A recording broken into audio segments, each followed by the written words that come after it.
un message de salutation, de satisfaction et de remerciement.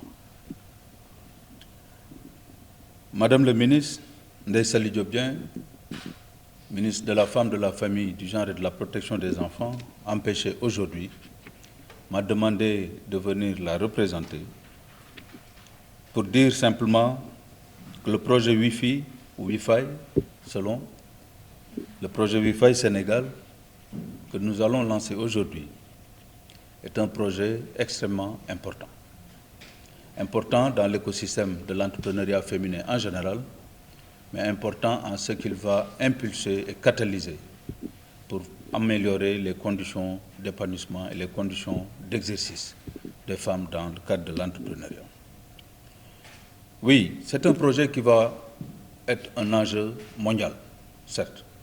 Ici au Sénégal, le propos que nous avons retenu, c'est que c'est un projet qui va viser singulièrement, entre autres déterminants, l'accès des femmes à la commande publique.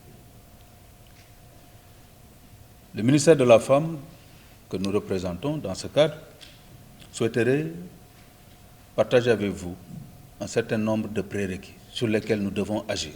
Nous devons agir parce que c'est vrai, faire le plaidoyer de l'accès des femmes entrepreneurs à la commande publique, c'est un bon plaidoyer, c'est très intelligent, c'est très tactique, mais nous devons agir sur les prérequis. Nous savons que les femmes entrepreneurs ont du mal à accéder aux ressources financières. Nous savons que les femmes entrepreneurs ont du mal à accéder aux compétences parfois techniques ou sophistiquées pour leur permettre de faire éclore convenablement leur entreprise. Nous savons également que les femmes entrepreneurs ont du mal à se mettre à niveau, tant sur les questions d'innovation, tant sur le grand mouvement qui est en train d'organiser l'économie mondiale, pour véritablement permettre aux femmes de se positionner sur l'ensemble des secteurs productifs et à forte valeur ajoutée. Et donc, sous ce rapport-là, le projet Wi-Fi doit être perçu comme un catalyseur, un bon prétexte pour adresser ces différents déterminants. Ne le perdons pas de vue. C'est vrai, l'accès à la commande publique, et j'y reviendrai tout à l'heure, et je remercie de passage le directeur général de l'ARMP, parce qu'un budget de la commande publique qui tourne à hauteur de 2500 milliards, hier on était à ONU Femmes avec FMI autour d'un panel pour aborder le budget sensible au genre.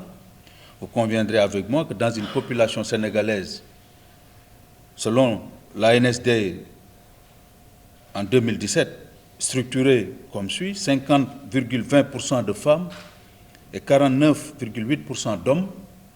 Si nous étions dans un marché de concurrence pure et parfaite, comme disent les économistes, et en se référant à la problématique du budget sensible au genre, normalement, le budget de la commande publique devrait être réparti à due concurrence. Pour reprendre le propos du maître de cérémonie qui a dit tout à l'heure, pondération équitable. Et c'est exactement cela. Mais la pondération équitable ne peut s'appliquer que dans le cadre d'un marché de concurrence pure et parfaite. Autrement dit, il faut que tous les agents économiques soient tous adossés aux mêmes rigueurs et aux mêmes considérations, et ont les mêmes chances et les mêmes accès universels. Tel n'est pas le cas. Les femmes sont de loin derrière les hommes sur un certain nombre de considérations, ce que j'ai tantôt résumé sous le vocable de prérequis. Permettez-moi, sous ce rapport-là, précisément, pour vous dire que les femmes ont 4 fois moins accès au système bancaire que les hommes. C'est le constat au Sénégal aujourd'hui. 4 fois moins accès au système bancaire. Oui, commande publique, mais la loi économique nous contraint à un certain nombre de considérations. Nous devons donc nous mobiliser pour adresser ces déterminants-là que je suis en train de toucher du doigt. Concomitamment, pour que la marche soit bien soutenue et que nous ayons, dans un horizon temporel bien défini, l'ambition d'atteindre un certain nombre d'objectifs. Et ça, c'est extrêmement important. Nous devons l'embarquer dans le projet Wi-Fi, ou Wi-Fi selon qu'on parle en français ou en anglais. La cartographie également de l'écosystème a montré une forte diversité d'acteurs, mais malheureusement avec un manque de concertation et de synergie entre eux au Sénégal. C'est le constat. il faut que nous créions les conditions de concertation et de synergie pour que dans une dynamique économique et sociale, les problématiques que les femmes posent, notamment dans le domaine de l'entrepreneuriat, pour le secteur privé de manière générale, soient portées au-delà des politiques et des stratégies. Parce que le meilleur moyen pour les toucher et les adresser efficacement, c'est que les acteurs de l'écosystème en fassent eux-mêmes leurs propres préoccupations. Il faut qu'on en arrive à ce niveau-là. Et c'est heureux parce que nous avons Nicole Gakou, que j'ai rencontré à nouveau, dont je me réjouis chaque fois de l'écouter poser les problématiques des femmes, et particulièrement dans le secteur privé. Pour dire simplement, parmi la gente féminine, il y a de vrais leaders, des femmes qui savent porter le plaidoyer, qui savent adresser les questions. Mais, en effet, si nous souhaitons le faire de façon individuelle, isolément, notre efficacité sera entamée.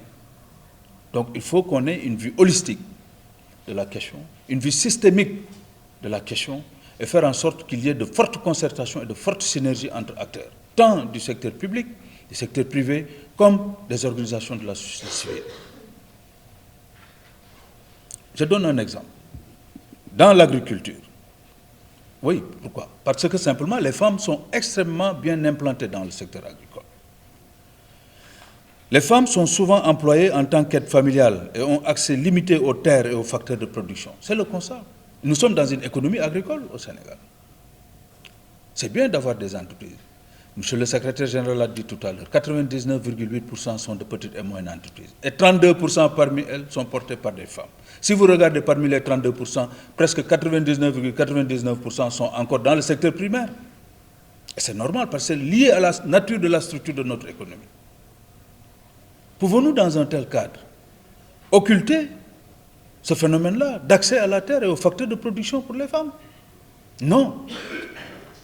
Non. Les femmes représentent 16% des exploitants agricoles contre 84% pour les hommes. Pour illustrer mon propos, cette préoccupation doit être prise en compte. Nous devons l'adresser. Autrement dit, même si demain, avec le prétexte du Wi-Fi Sénégal, nous favorisons l'accès à la commande publique pour les femmes, il se posera d'autres questions. Comment orienter la commande publique par rapport au secteur? Comment positionner les femmes là où elles ont des avantages comparatifs? Je crois que c'est une question à prendre en charge. 6% des proportions des surfaces cultivées au Sénégal sont détenues par les femmes, contre 94% pour les hommes. Uniquement 6% des terres cultivables sont emblavées par les femmes, détenues par les femmes. La proportion est extraordinaire, criarde. L'écart est énorme. Là, si vous réclamez 15% de la commande publique, imaginez ici, c'est combien de pourcents il faut réclamer pour rester dans ce que j'ai appelé tantôt un marché de concurrence pure et parfaite, encore que c'est qu'une hypothèse idéale en économie. Ce qu'on appelle par ailleurs l'oligopole. Ça ne se passera jamais, sans doute. Mais c'est un bon cas d'école pour nous permettre d'avoir des aspirations légitimes. Les femmes travaillent généralement dans des activités à faible valeur ajoutée, avec des emplois souvent plus précaires et moins qualifiés. 17% des femmes ne sont pas rémunérées pour leur travail, contre 13% pour les hommes. C'est des questions qu'il faut adresser. Il faut aussi libérer le potentiel des femmes. Parce que des études récentes ont montré que les femmes consacrent énormément de temps aux travaux domestiques. Les femmes de 10 à 50 ans. C'est-à-dire la tranche d'âge où véritablement on a la capacité d'être productif. Si nous consacrons 35 à 40% de notre temps de travail à des travaux domestiques, quand est-ce que la femme va se libérer de cette charge pour s'épanouir et attaquer d'autres aspects qui pourraient impacter de façon significative sur l'économie nationale? C'est une problématique. Il faut qu'on l'intègre dans ce projet-là. Évidemment, je ne parlerai pas du salaire moyen par sexe. Le différentiel entre hommes et femmes se situe à presque 36% à compétences égales. Pensez-vous que c'est légitime, ça? Non. En gros, nous constatons que dans notre économie au Sénégal, 4 secteurs ont une forte présence des femmes, l'agriculture, l'élevage, l'halieutique, le commerce et l'artisanat, certes, mais les métiers du futur, nous devons positionner les femmes. Le transport, les mines et la géologie, l'industrie sont dépourvus quasiment de femmes. Or, nous souhaitons faire en sorte que les femmes accèdent à la commande publique. Faites le lien. Pour voir la nature même de la commande publique est portée par quoi? Réclamer ces 15% alors qu'on n'est pas positionné dans ces domaines-là, ça crée un hiatus, un biais structurel. Ce qui va contrarier les quotas. Eh bien, parce que la logique quota n'est pas une logique économique. Il faut le dire.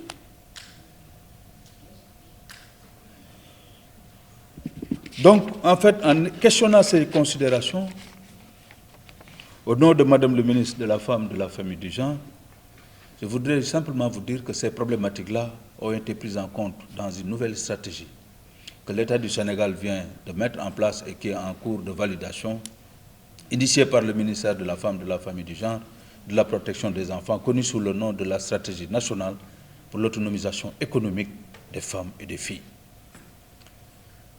Avec un programme d'action prioritaire 2020-2024 qui embarque environ 20 projets prioritaires qui prennent en charge les considérations que je viens d'évoquer tantôt et budgétisés, presque à hauteur de 199 milliards. Nous avons eu des discussions informelles avec la Banque mondiale, je remercie Sophie Nadeau.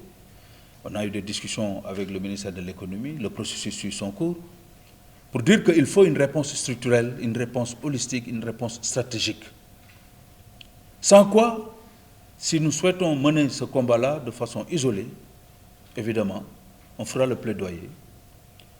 Mon ami et frère, le directeur général de l'ARMP, nous accompagnera, trouvera les meilleures astuces, mais après, à l'évaluation, on va toujours faire face à des limites, qui sont des limites d'ordre structurel,